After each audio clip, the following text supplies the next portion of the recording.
I was already believing in this narration until it got to a particular point. It became obvious that something is absolutely wrong with the narration because the discrepancy was so wide. In fact, it's so glaring. I just had to drop my pen and I started picking out some discrepancies in the narration. Man, if you're watching from the YouTube short, please, I want to beg you, before you actually comment on anything as regarding to this, I want you to please watch the full video, just a short video, by clicking on this link below. Now, I know some of you would have seen this narration that this guy actually put out, a very dark man. He started the narration well as regarding to this Chinwo and Eezee Conceptz issue, which is actually an indication that he has actually contacted Eezee Conceptz to get some proof from him so that he himself can actually bring out the truth to the public, which is very good. So I don't have problem with him actually contacting those people because it's good that we have the truth outside. But there is something that I discover in his narration. Now, let me make this clear.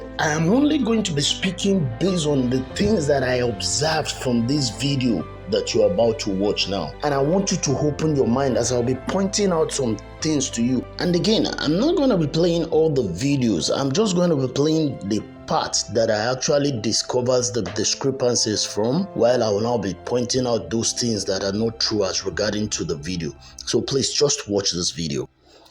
But here's the crazy part, he didn't stop there. Now they now held him again and told the guy that he must give them the catalog after they collected all this money. And the guy said no.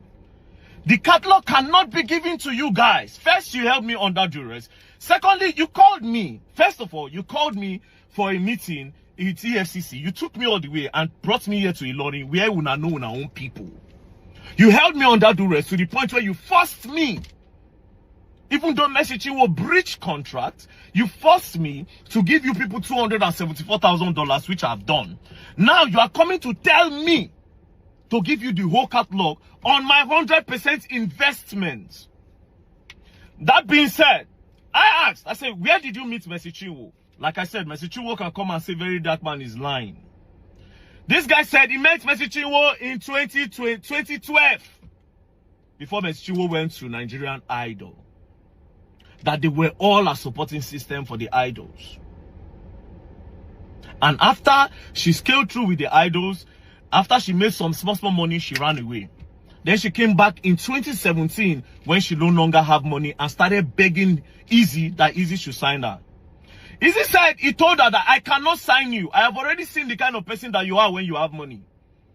We all supported you for the Nigerian Idols. We gathered money to vote you.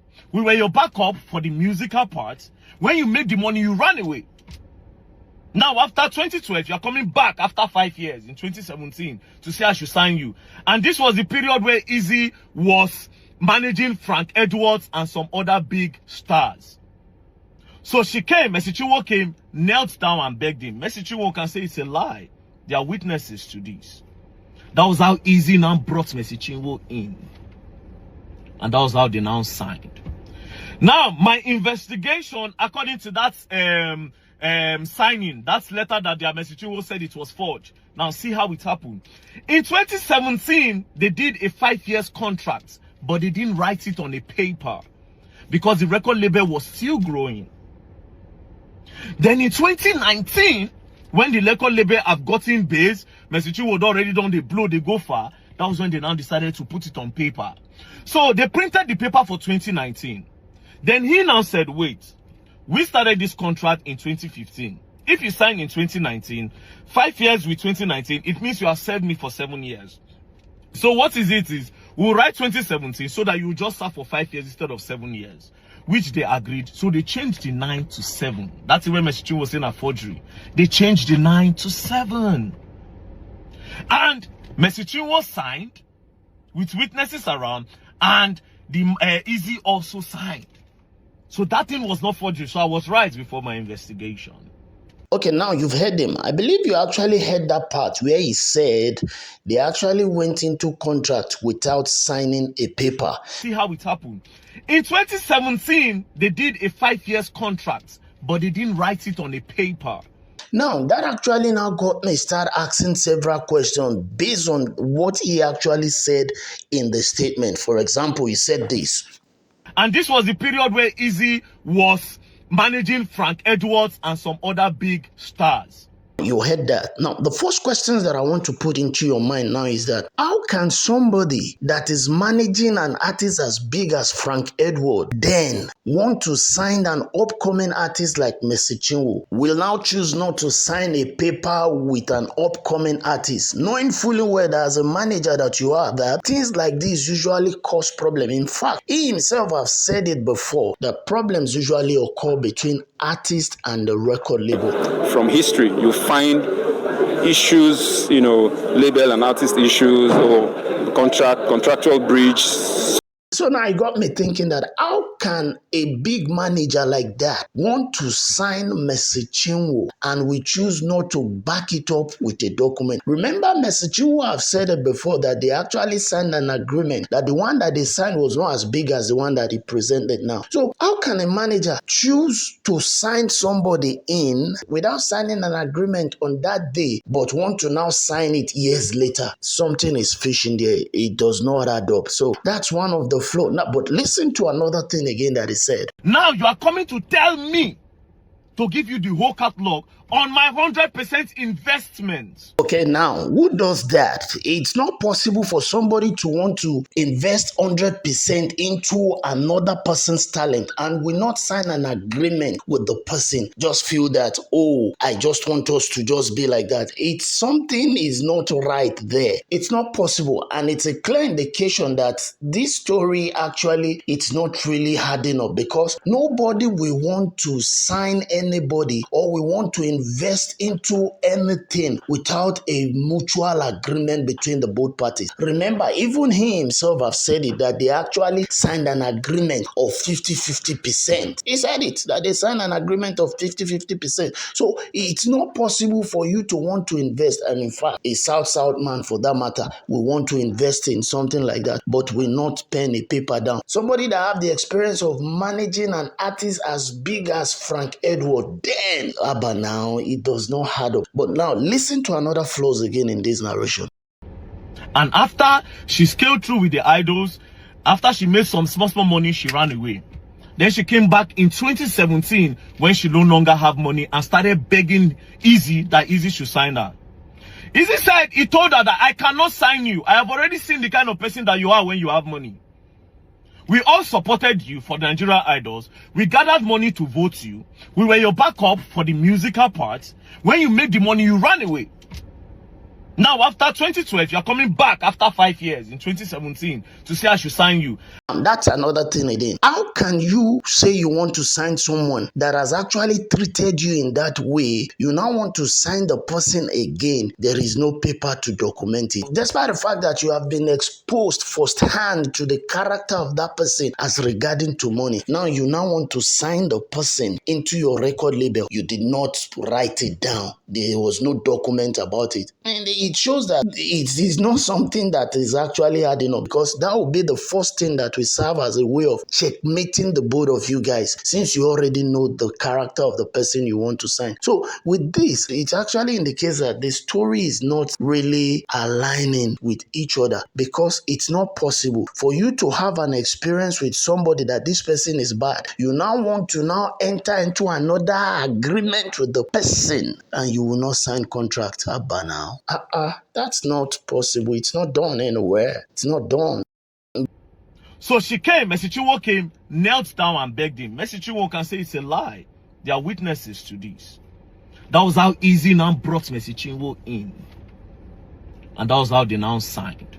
Now, you heard him saying, after Mercy Chinwo begged Eezee Conceptz, that was when Eezee Conceptz now accepted her and they now signed. What now changed again in the other part of the narration, that there was no formal document that they signed? Which one do we believe? Is it the part that he said he now signed her, or the part now that he says there was no formal document? So it shows that the story, it's not really hard enough. But anyway, here's my conclusion to this whole matter. If eventually eventually what VDM have said were just as accurate as the way Eezee Conceptz presented it to him, then it means Eezee Conceptz is trying to create another narrative that is false around this based on what I've analyzed and I've seen in this video. Probably maybe it did not open up fully to VDM as regarding to the narration. If all what VDM have said and based on what I've analyzed were all truths, then it means there is a problem somewhere which can actually be traced to a lie. Because I believe that what this VDM is trying to do at the moment is just to ensure that the truth is being set out there and that nobody is being punished for something or being defamed for something that the truth is being hidden. And that's why I came up with this. And that's why I choose to go and dig deep into it. But it would have actually reflected on all the things that was said to him. Maybe it's the one that is not relating it the way he should relate it to us,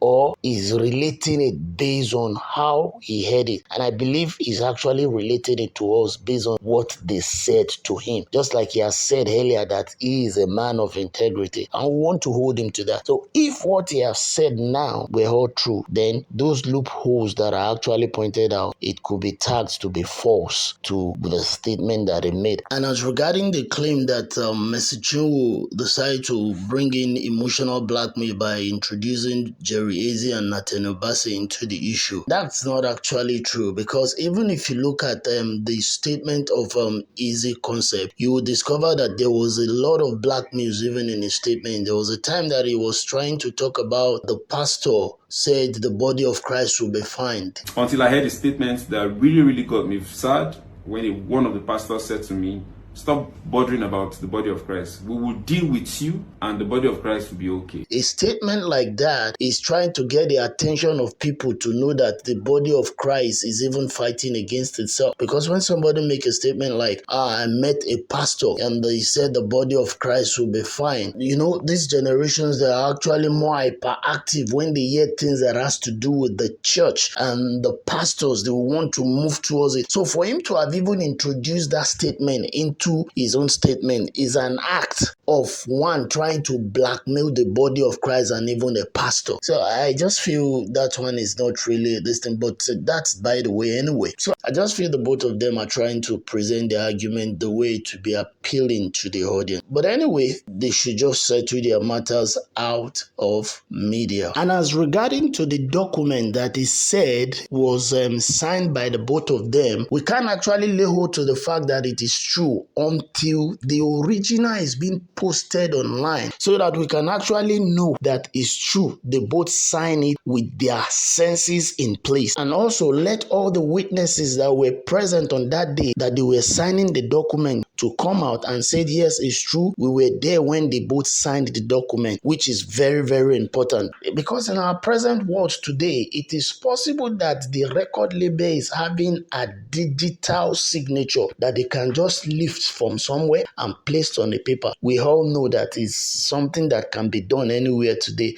that you can just carry somebody's signature and lift it up and place it on it. So until the original document is being presented to us, let's see where the biro and everything was used to sign. That is when we can actually say, well, it is true what this person is saying. It's not a forgery. It is not. Because what we are seeing online, it appears to look like a photocopy. So aside from that, all these things that we are just bringing out, they are all speculations. Somebody is lying between the both of them. And it's possible that it's even the both of them that is lying. That's that about that. I would just advise that they actually settle this whole thing off the internet, because each time one come out to present his own argument, they end up compounding the whole issue. So the best thing is for them to go and settle it amicably behind the closed door. Thank you guys for watching this video. Please don't forget to subscribe to this channel. God bless you.